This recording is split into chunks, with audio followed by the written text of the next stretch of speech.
Hey guys and gals, it's your buddy Drew with Living History's Mysteries and Three-Eyed Raven Productions. You know, everybody's familiar with the witch hunts that went on over in Europe in the 14th, 15th, and even into the early 16th century. Everybody's familiar with the witch hunts and the trials that took place in and around Salem and New Salem, Massachusetts in the 17th century. But I'll almost bet that hardly any of you have heard about the witch hunts that took place in a small country county in Kentucky 30 years before the Civil War. 3 women were accused of witchcraft. One couple's black slave and 2 white women, one single woman and one who had children with another man's slave, never got married to him. That was illegal. But she was still quite shunned in the community. Today we're going to take a look at that witch hunt and, well, some of their methods of determining who the witches were and how to stop the curses that they were supposedly using. Y'all need to check this out. This is good. In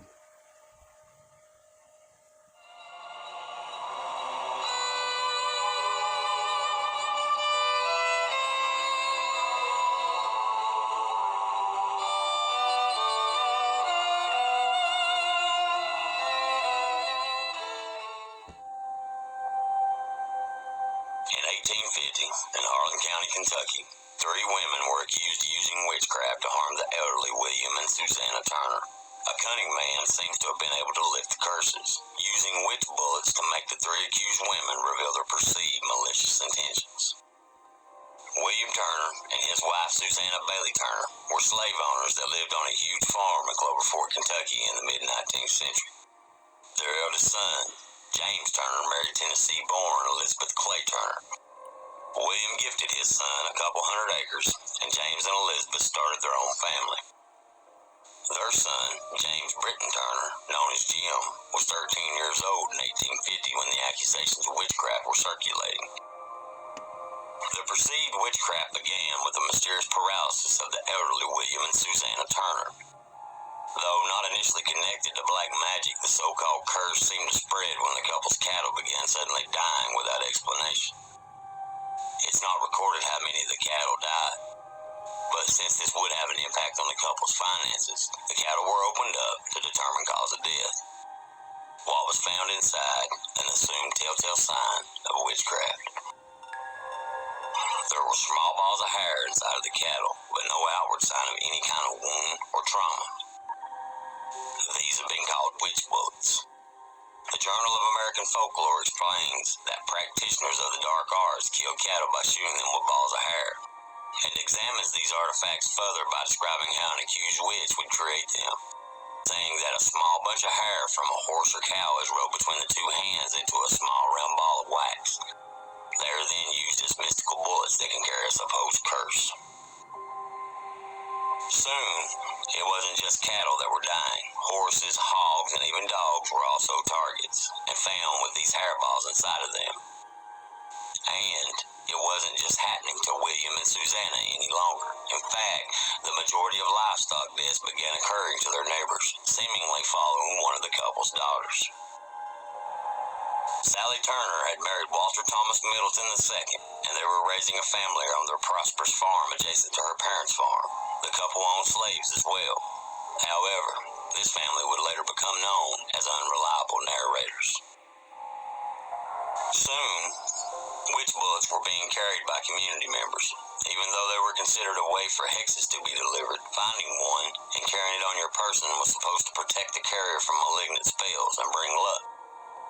However, they would also be used to accuse 3 innocent people of witchcraft. A charm doctor, also known as a cunning man, whose name is lost to time, was called in to break the curse on the elderly William and Susanna. Cunning folk were faith healers that practiced folk medicine and thwarted alleged witches by removing their curses. And this charm doctor needed to collect some of the witch bullets to get the alleged practitioners of diabolical magic to reveal themselves, and he didn't feel like he had much time to spare. The elderly couple was developing symptoms of the still misunderstood condition of sleep paralysis, where they had hallucinations that they were being suffocated by unknown witches in a liminal state between sleep and waking. These apparitions of the still living were considered spectral evidence and were actually admitted as evidence during the Salem witch trials a century and a half before their accusations in Harlan County. However, it was still generally believed that witches could leave their physical bodies and travel in spirit to harm others. To identify these mysterious persons, the charm doctor built a fire outside and tossed the witch bullets that he had collected into the flames. It was believed that burning a suspected witch's implement of damnation would cause the witch to come to the home to try to get any kind of gift, even a drink of water, so that their curse could continue. Unfortunately, 3 people came under the cunning man's suspicion. The first accused was one of William and Susanna's slaves, recorded in history as Old Aunt Dinah. It's not recorded how the cunning man came to this conclusion. Even though the second woman accused was a frequent visitor, her appearance that morning convinced the cunning man she was also working with Dinah. It wasn't too difficult for the cunning man to cast aspersions on Selena Sturgeon. She was a single mother and was dating another of the elderly couple's slaves, a man history records as George. In fact, she had 4 mixed-race children under the age of 6 years old, as recorded in the county's 1850 census. It's unknown if George was living with her, but by law the couple couldn't marry. The last woman to visit that day was the couple's daughter-in-law, Sally. Her protest that she was checking on her husband's parents wasn't believed by the cunning man. History doesn't record any incarceration for the trio of supposed witches, but it seems that they may have been interrogated for names of other witches in the community, because, with the deep pockets of the elderly couple, the cunning man mounted a costly and disruptive measure to prevent any more imagined witches from trying to borrow, buy, steal, or beg any possessions from the couple. Over 4 days, the cunning man employed armed guards patrolling circles around the property day and night to prevent anyone from visiting and assumedly continuing the curse. Since the road to neighboring Virginia ran along the couple's property, travelers were interrogated by the armed men if they attempted to come or go from the Commonwealth during those 4 days. However, it seems that during all of this, while the cunning man was distracted, strange things were happening around the Middleton home on the neighboring property. At least, that was what was alleged by the family. It's not known if 13-year-old Jim was present at the time, but the family later wrote that Jim was seen causing trouble around the community, even going as far as to set livestock free in the middle of the day. It's not recorded how the accused witches were treated, but the measures the cunning man took seem to have been effective. Susanna Bailey Turner passed sometime before 1855, when William passed. In his will, he had released 3 slaves recorded only as Alexander, Judith, and Selena Sturgeon's boyfriend George. It would be easy to presume that young Jim had something to do with the deaths of livestock, considering that he would later be nicknamed Devil Jim Turner. But allegations of him being a common outlaw were perpetuated by the Middleton family, especially after the Civil War divided the families. The Middletons were Confederates, but the Jim's household was pro-Union. Jim would even serve as a Union soldier. With hindsight, it's easy to see why at least 2 of the women were easily believed to be in league with the devil. Dinah was a slave who was forced to care for the couple. Selena Sturgeon probably fit the outdated stereotypical concept of what a witch would be, as an unmarried woman ostracized by her community who fell in love with a slave and had children out of wedlock. Only a century before, all 3 women would have been hanged for alleged crimes of witchcraft. but thankfully they lived through this ordeal.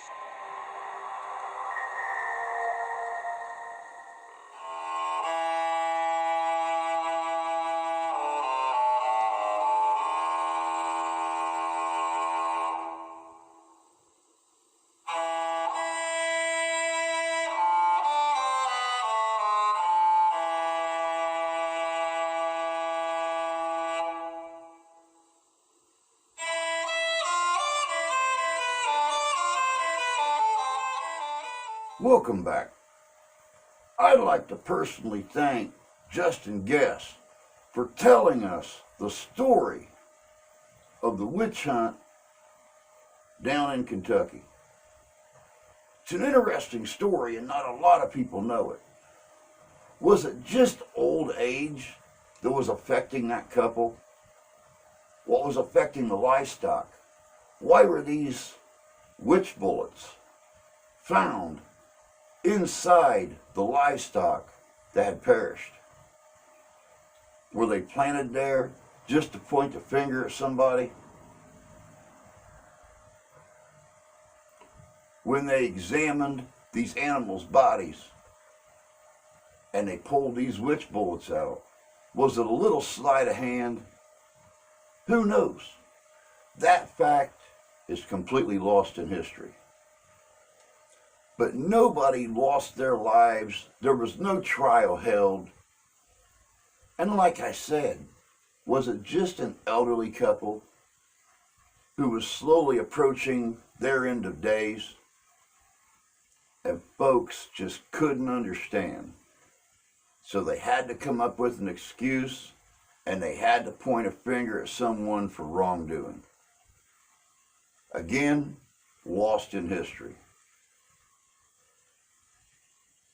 It's amazing how in today's world we look back into history and we find these little things and we look at it from a completely different standpoint. Maybe, just maybe, if they would have looked at things the same way 200, 300, 500, 700 years ago, a lot of lives could have been spared. But that's all I got for you guys today. As always, take care of yourselves. Take care of each other. God bless you. God love you. We do. We'll see you in history.